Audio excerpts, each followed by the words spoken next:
I rode in a rowing race at Poughkeepsie one time, years ago. The Really? big National College rowing races were at Poughkeepsie.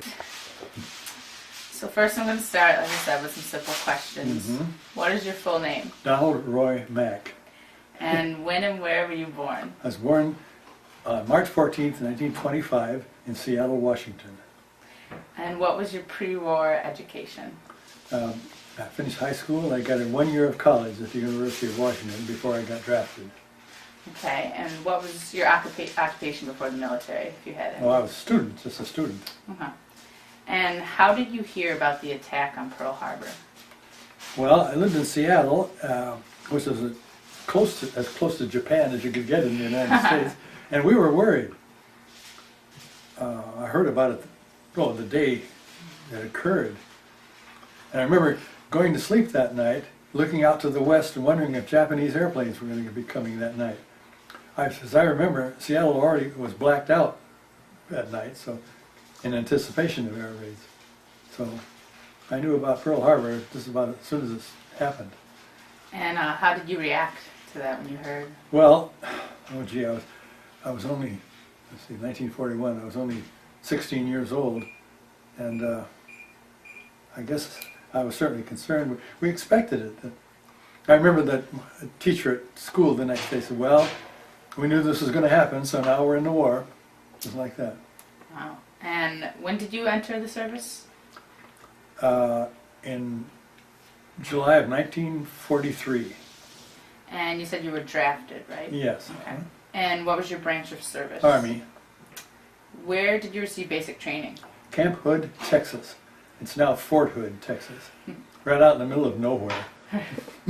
Tell me about some experiences of basic training that you had. Well, that's interesting. As a college kid, I got to enroll in something called Army Specialized Training Program. When you went into the Army, you went through basic, and then you went back to college. For some reason, they wanted to keep the colleges open, I think. But anyhow, in basic training, all of us were college kids. And our instructors in basic training were, I would say, serious fellows, some of whom may have finished high school. And I've thought about this many times, written about it. We'd get instructions like, now remember men, sounds are magnetized at night. Get it? And also, the uniform for today is the same as tomorrow. That's funny. We thought it was funny. Well, anyhow, that's what basic training was like. Do any certain feelings stick out when you think about it, how it was? Well, it's just that it was kind of simple stuff. And here we were, a bunch of sophisticated college boys, and we had to learn how to shoot rifles and how to fall down gracefully and clean our mess kits and stuff like that. And what were your dates of service altogether? Well, I was in 33 months and 5 days, and sometimes I add in 5 hours. How were your officers? Well, they varied. Some were kind of arrogant fellows, and some were nice, friendly fellows. How did you keep in touch with your family and friends from home? Oh, by V-mail. I guess it's called V-mail. Soldiers could send mail free. There was a certain form that you wrote on, and when you folded it up, it said free or something on it. So we corresponded with my folks several times a week. Did any of your close friends go across the sea? Oh, yes, indeed. How did that make you feel? Well, I was hoping they wouldn't get killed. All of my friends were in the Army. My whole generation was in the service in World War II. So, sure, a lot of them went overseas. Fortunately, none of my close friends got killed. Some of them had some pretty close calls. Okay, now let's talk about what was going on near the end of the war. How did you feel about the use of the atomic bomb? Well, let's see, what did I think? Really, a funny thing, one of my buddies worked at Los Alamos, New Mexico, where they were manufacturing atomic bombs. So I got a hint about things that were going on from him. His mail was censored, of course. But I just, when I heard about the first atomic bomb, I thought, well, the war is nearly over. I guess that's how I felt. that prevented an invasion of Japan, which was a big saver of life. How did you learn about VJ Day? I was at that time stationed at Fort Belvoir, Virginia, about 10 miles from Washington, D.C. When VJ Day came, we all got out just as fast as we could, got passes to go up to Washington, D.C. So I was in downtown Washington, D.C. on VJ night, and that was an era to behold. People were just going crazy in the streets. There were lots and lots of service people in Washington at that time. It was just a great big celebration.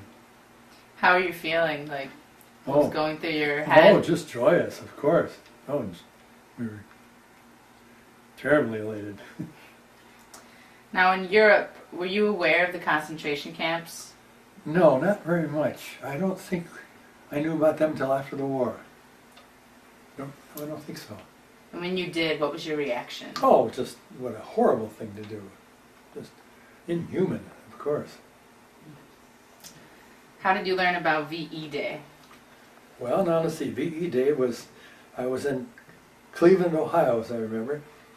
The group I was stationed with then were taking a tour of a factory of some kind. And I remember that the women, mostly women, worked in factories then because the men were all off in the army. And they cheered us as when they saw us, and I thought, good Lord, ladies, we're not troops in fighting the war. We're stateside commandos taking a tour of a factory. So that's how I remember about VE Day. And so after the end of the war, when did you arrive home? April 5th, 1946, I got out. And at that time I was stationed in California, at Fort Beale, California, Camp Beale. Got a train there and went up to Seattle and went home. Did you return back to school? Oh yes. The next fall I went back to school for 2 more years and graduated. And what was your occupation then? Well, I became a major in electrical engineering and went to work for GE as an electrical engineer. Do you belong to any veteran organizations? No veterans organizations, no.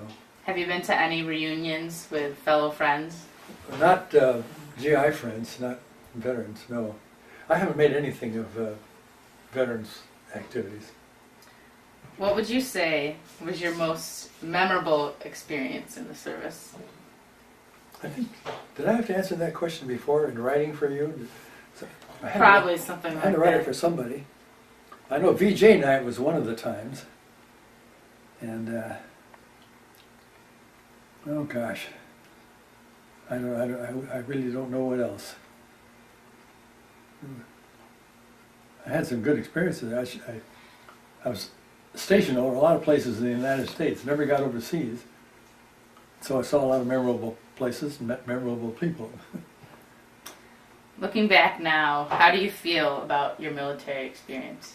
Well, I was one of what we called civilian in uniform. I never really took to the military life. And it was necessary that, as has been said, World War II was the last good war, the last war that was really necessary. It had to be fought, and I understood that and did what I was required to do, and was glad to get out when it ended, when my term ended. Well, that's all the questions I have. I don't know if you want to talk about any other things. Oh, gee. Oh, right offhand, I can't think. I can tell you, well, let's see, one experience. One of my good buddies got sent overseas and wrote back that he was out in the field one night in combat, and a machine gun opened up, a German machine gun opened up.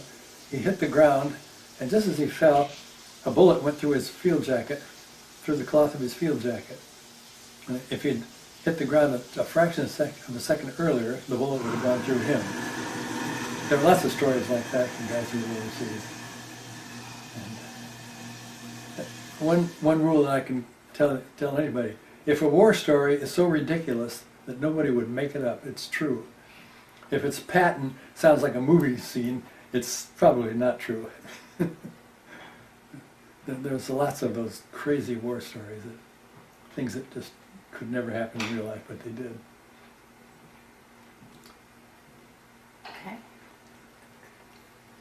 Is that enough for a That's class session? I think so. I think Good.